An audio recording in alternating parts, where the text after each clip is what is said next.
Repeatedly rejected in job interviews, I was running out of options. In my last, life-changing interview, I thought it was all over for me. As I was about to leave the venue, the CEO, who hadn't said a word until then, stopped me. Where did you get that floral tie? "Oh, this one, it's," as I replied. The CEO's face turned ghostly pale, leading to an unforeseen twist. "My name is David Jones. I lost my mom to sickness as a kid, and since then, it's been just my dad and me. The hardest part of being in a single-parent family was during elementary school. Dad, Sam, gave me all the love of both parents, even taking time off work to attend school events. But I felt embarrassed seeing him as the only dad among moms. Dad, please, you don't have to come to school anymore." What are you saying? It's a parent's duty to see their child in class. Being a naturally serious and sincere father, he couldn't understand how I, as a child, was feeling. Annoyed with my father, I started hiding school events from him. David, isn't it about time for your field trip? I'll take off work to go with you. They canceled it this year. Don't worry. I lied. On the day of the field trip, I stealthily took a $10 bill from Dad's wallet to buy lunch. But a few days later, after hearing about the trip from a classmate's mom, Dad confronted my lie. Why did you say the field trip was canceled? "I'm sorry. What did you do for lunch? I bought it at the store." Where did the money come from? I finally confessed to stealing money from his wallet. Expecting a harsh scolding, I was surprised when Dad silently handed me another $10. If you stole money, it's because your allowance wasn't enough. That's on me. I'll increase your allowance from now on. "Dad, I won't steal again. I'm sorry," I cried, as he gently hugged me. Dad always sought the reasons behind my mistakes before scolding. It's crucial to clarify the reasons. Once we know why, we can prevent it from happening again. My respect for Dad, whom I once found annoying, began in middle school. He was busy with work and couldn't attend school events. The end-of-year big cleanup was planned to be carried out by all students, with each class's officers helping, but my father couldn't participate. That night, my father didn't come home, even though he should have finished his overtime work. As the snow began to fall, I took an umbrella and went to the station to pick him up. As I took a shortcut past the middle school, I saw someone rustling around in the dark. When I shone my flashlight, it turned out to be my dad. During a school-wide cleanup that he couldn't attend, I found him at night, cleaning weeds in the schoolyard after work.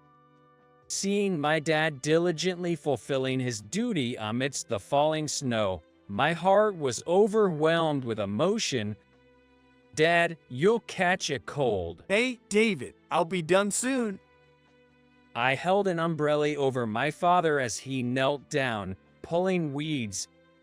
Seeing the clean yard, I felt proud of my dad for the first time. I admired my father. "You left for work every morning in a suit?" When home alone, I once took his suit out of the dress and tried it on. Among the ties hanging inside, there was one with a floral pattern, his favorite.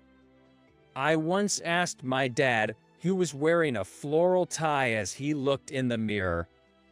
"That tie is really nice, isn't it?" Yes, it is. I wear this tie only on special days. "Someday, I want to wear that tie too." It's too early for you, David. I'll give it to you when you graduate college and start working. Really? You promise, right? It's a definite promise. He laughed and we made a pinky promise. However, in my second year of middle school, my father fell ill, was hospitalized, and passed away unexpectedly. Though his surgery was successful and he was recovering well, his condition suddenly worsened. Maybe he had a premonition of his death. Before passing, he called me to his hospital room and handed me the floral tie. Take good care of this tie. Can I really have it? Well, thank you. Seeing me struggle to tie it properly, he smiled. That night, my father passed away. The floral tie became a keepsake of my father. After his death, I was taken in by my paternal grandparents and started attending school from their house. Maybe because they felt sorry for me losing my mother at a young age, my grandparents really doted on me. I grew really close to my grandparents too. Having lost both my mother and father to illness, I found myself all alone. But thankfully, I was able to get back on my feet thanks to my grandparents' support. They were poor, so I couldn't ask for new gym clothes. My grandmother, skilled in sewing, repaired my torn gym clothes by hand. It was a bit embarrassing, but I wore the patch-covered gym clothes to make her happy. Doesn't David's gym clothes look weird? They're patched up. So lame. The boys in my class made fun of me for wearing a gym clothes full of patches. I became their target, often ambushed on my way home from school. Hey, David. You can easily shoplift from the convenience store. The old lady has bad eyesight. Steal something, anything. But I refused. My father, who lived a life of honesty and integrity, was my pride. I couldn't tarnish that pride. You insolent jerk. The boys circled me, ready to throw pinches. Back off, guys. If you're going to fight, do it one-on-one. Standing in front of me, blocking the way, was my classmate, Bob. A member of the judo club, he was a school hero who'd even won a county tournament. The boys backed off with wry smiles. Thanks, Bob. After I thanked him, Bob said, You know, I've always thought you were a great guy, David. Really? Why? Wearing that patched gym clothes with such pride. It shows guts. It's not that ragged. Oops. Sorry about that. From then on, Bob and I became best friends. Dad promised to give me his favorite floral tie when I graduate college and get a job. But since I didn't want to be a financial burden to my parents any further, I decided to enter the workforce immediately after graduating from high school. Working at a small-town factory meant no suits or floral ties for me. At the factory, we handled everything from tiny screws to large machinery, working in shifts. During the late shift, I had to work through the night until morning, so I decided to move into the dormitory located behind the factory. Inheriting the sincerity and earnestness from my father, I diligently tackled every small task that came my way. Having you here, David, has truly been a lifesaver. Work's been going smoother than before, and the factory manager is thrilled. I was happy to be praised by the older ladies I worked with. I realized that working hard sincerely helps everyone, so I started to put even more effort into my job. 3 years later, I was called into the factory manager's office. Thanks to your hard work, David, we've got more orders. How about being the supervisor of the administration section? But I'm only 21. Is that okay? Age doesn't matter.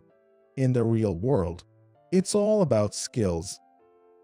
So, joining the company right out of high school, I was promoted to the position of foreman at the site in just my 3rd year, but my joy was short-lived. 6 months later, the situation at the small-town factory took a turn. Suddenly, our parent company merged with a large corporation, and a new boss arrived. The manager, named Johnson, constantly bragged about his high educational background and elite status. Nowadays, small-town factories are creating innovative products that amaze the world. It's no longer the era of hiring only high school graduates. True to his word, new employees who graduated from university science programs began to join our factory. While Manager Johnson fawned over the employees with college degrees, he blatantly ridiculed high school graduates like me. Hey David, you've got a decent name, but just a high school diploma. Aren't you embarrassed? Maybe you should change your name. No, my father gave me this name. Idiot. You're obviously joking. This is just what high school grads are like. I'm sorry. Why are you apologizing? Did you mess up something? No, it's not like that. Then no need to apologize. I hate the resentment of high school grads. This kind of interaction happened daily, and I was fed up. Ever since Director Johnson arrived, the factory's production capacity has significantly declined. When the factory manager scolded him, Johnson took out his frustration on me. He deliberately spilled a box of screws I had packed for shipping. It's your fault for putting it here. Hey David, pick up the screws. If one is missing, you're fired. I picked up each screw scattered on the factory floor and repacked them into the cardboard box. But no matter what, I just couldn't find one missing screw. Crawling on the floor, I found it near a drain. Just as I reached out to pick up the screw with a sigh of relief, someone's foot kicked it into a drainage grate. Ah, the crucial screw. As I looked up, it was Manager Johnson standing there. I looked up, dejected, and he smirked. So serious about a single screw. This is why high school grads are ridiculed. Feeling really irked, I retorted, "With all due respect, manager, isn't seriousness and integrity crucial for work?" Seriousness and integrity. You won't get ahead with that nowadays. But then again, there's no advancement for high school guys like you anyway. I barely contained my explosive anger. My clenched fists trembled with anger. The factory manager had assigned a task to all employees to come up with ideas to improve productivity. The ideas generated by each employee were collected by Manager Johnson, who would then present them at a planning meeting. I suggested that valuing seriousness and integrity in workers would boost motivation. My proposal was well received at the planning meeting.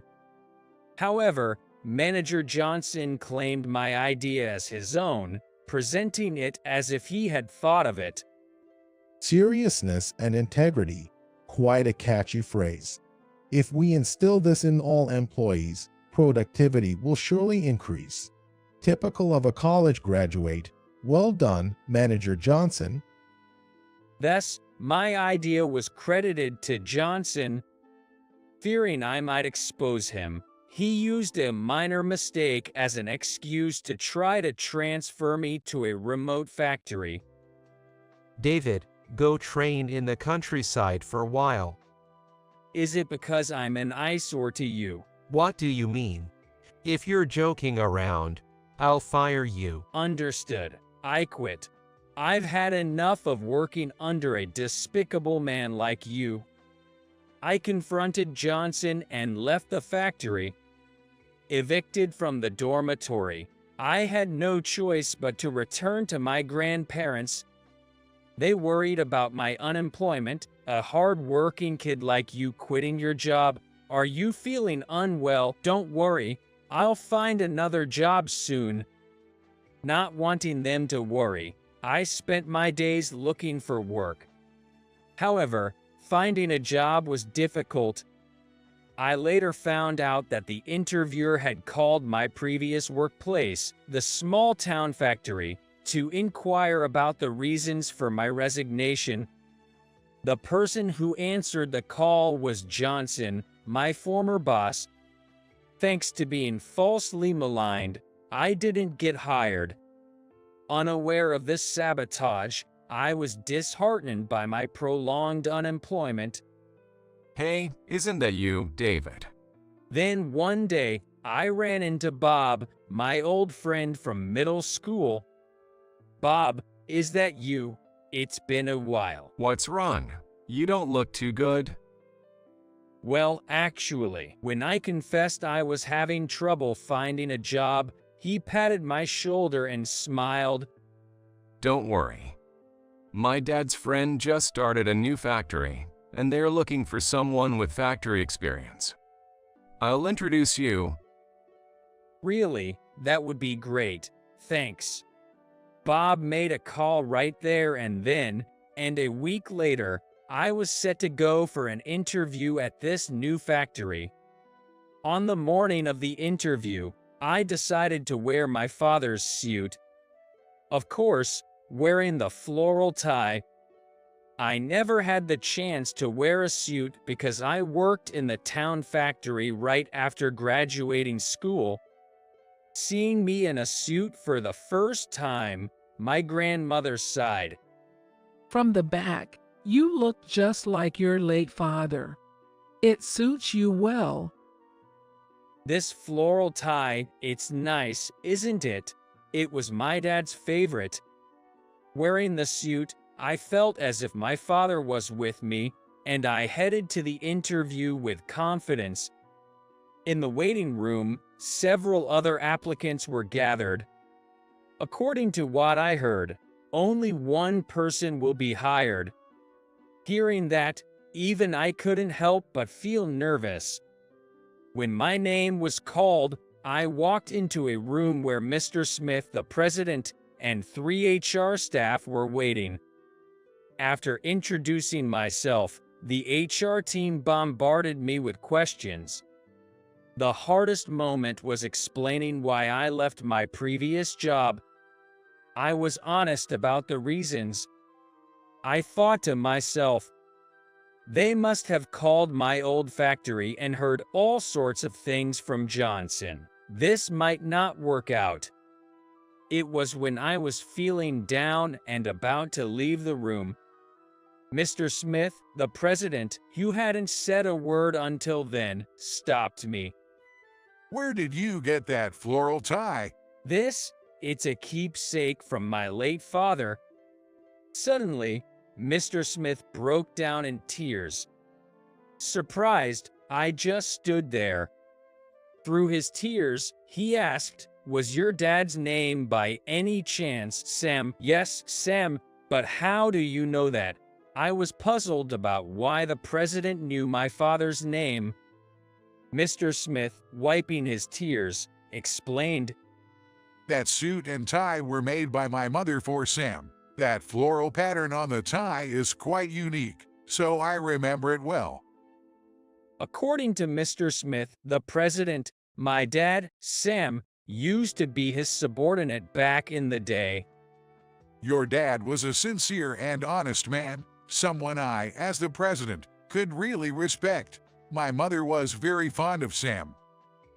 His mother owned a bespoke suit shop and had gifted a suit to my dad, who always wore worn-out suits. At that time, there was no tie to go with the suit, so my mother hand-made this tie. She embroidered the floral pattern herself. Is that so? When you entered the room in that suit and tie, I thought Sam had come back. He continued, tears streaming down his face. Mr. Smith, the president, placed great trust in my father's integrity, and they worked together to expand the business.